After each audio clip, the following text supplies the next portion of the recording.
കരുവന്നൂർ സഹകരണ ബാങ്ക് തട്ടിപ്പ് കേസിൽ ഇഡി അന്വേഷണം അനിശ്ചിതമായി നീളാൻ അനുവദിക്കില്ലെന്ന് ഹൈക്കോടതി. കരുവന്നൂരിലെ ഇടപെടലുമായി ബന്ധപ്പെട്ട ഒട്ടേറെ ചോദ്യങ്ങൾ ഉയർന്നു. ഇത് ഗൗരവത്തോടെ പരിഗണിക്കേണ്ട കാര്യമാണ്. സഹകരണ സംഘങ്ങൾ സാധാരണക്കാർക്ക് വേണ്ടിയുള്ളതാണെന്നും നിക്ഷേപകനായ അലി സാബ്രി നൽകിയ ഹർജി പരിഗണിക്കവേ ഹൈക്കോടതി പരാമർശിച്ചു. എസ് ശ്രീകാന്ത് ചേരുന്നുണ്ട് കൊച്ചിയിൽ നിന്ന്. ശ്രീകാന്ത്, ഹൈക്കോടതിയുടെ ഭാഗത്തുനിന്ന് ഏത് തരത്തിലുള്ള ഒരു നിരീക്ഷണമാണ് ഈ വിഷയവുമായി ബന്ധപ്പെട്ടുണ്ടായിരിക്കുന്നത്? കരുവന്നൂർ കേസുമായി ബന്ധപ്പെട്ട് നിക്ഷേപകൻ അലി സാബ്രി നൽകിയ ഹർജി പരിഗണിക്കുമ്പോഴാണ് കോടതിയുടെ ഭാഗത്തുനിന്നും സുപ്രധാനമായ നിരീക്ഷണം വരുന്നത്. ഇഡിയുടെ അന്വേഷണം എതുവരെയായി എന്ന് കോടതിയിൽ നിന്നും ചോദ്യമുണ്ടായി. അനിശ്ചിതമായ അന്വേഷണം തുടരാൻ അനുവദിക്കില്ല. അടിയന്തരമായി ഇതുവരെയുള്ള അന്വേഷണ റിപ്പോർട്ട് സമർപ്പിക്കാൻ കോടതി പറഞ്ഞു. കരുവന്നൂരിലെ ഇടപാടുമായി ബന്ധപ്പെട്ട് ഒട്ടേറെ ചോദ്യങ്ങൾ ഉയരുന്നുണ്ട്. ഇത് ഗൗരവത്തോടെ പരിഗണിക്കേണ്ട വിഷയമാണ്.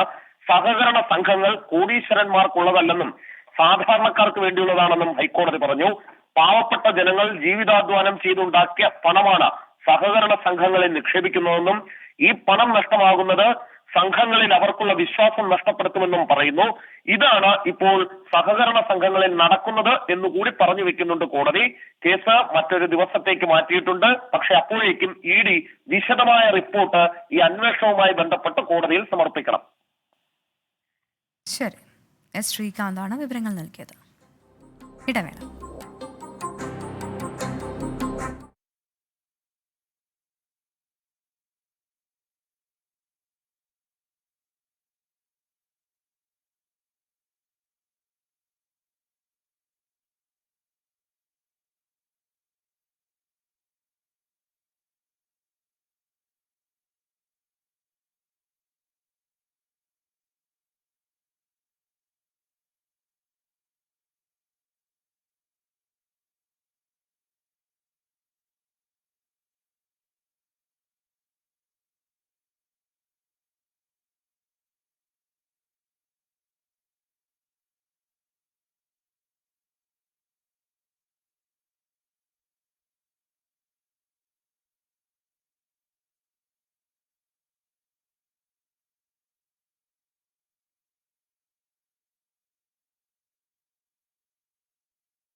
ഇപ്പോൾ കിട്ടിയത് തുടരുന്നു. ഇടുക്കി പൂപ്പാറയിൽ വിറകു മുറിക്കുന്നതിനിടെ യന്ത്രവാൾ കഴുത്തിൽ കൊണ്ട് യുവാവ് മരിച്ചു.